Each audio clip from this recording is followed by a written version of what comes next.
वडोदरा में गाड़ियों की बेकाबू रफ्तार लगातार सड़क हादसों को अंजाम दे रही है। कुछ ऐसा ही दिवालीपुरा में भी सामने आया है, जहां बेलगाम कार चला रहा कार चालक इतना बेकाबू हो गया कि उसकी कार 2-3 पलटी खा गई। गुजरात के वडोदरा शहर में बेकाबू रफ्तार ड्राइविंग के मामले बढ़ते जा रहे हैं।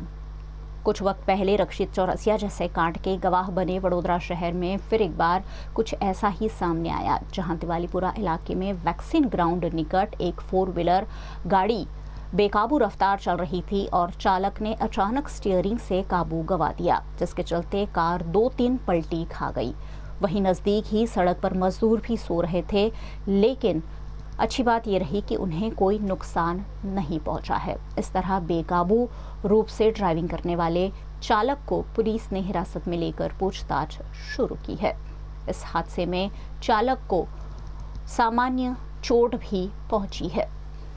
હું દિવાળીપુરા કોરટ રોડ જીબીની સામે રહું છું, ફૂટપાથ પર।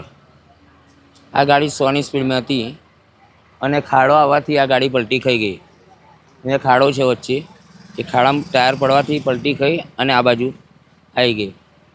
તો કોઈને કશી ઈજા થઈ નહીં, મજૂર બધા ઊંઘતા હતા આગળ, એમને કોઈને વાગ્યું નથી, ખાલી 2 ભાઈને વાગ્યું છે। ગાડી જે ચલાવતા હતા તેમને ડ્રિંક કરેલું હતું, દારૂ ના, એવું મેં નહીં કશું જોયું નહીં। અમે ગભરાઈ ગયેલા બધા, તો અમે સૂતા હતા એટલે એકદમ ઉઠીને બધા ગભરાઈ ગયેલા બધા કે આ ગાડી અમારા પર આવી હોત તો અમારો બૈરી છોકરો તો મરી જાત। કેટલા લોકો અહીં ફૂટપાથ પર રહો છો? હવે 30-35 જણ હતા।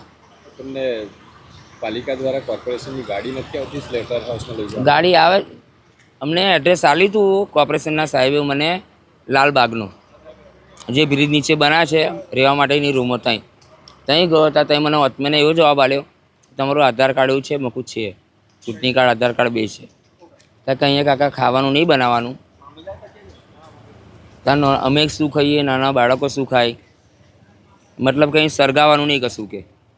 ફરી એક વખત સ્લોટર હાઉસમાં લઈ જવામાં આવશે તો જશો તમે? જઈશું, સારી રીતે અમને ખાવા બાવાનું, છોકરાને બનાવવાનું કહેશે, બનાવીને ખવડાવીશું તો અમે જઈશું।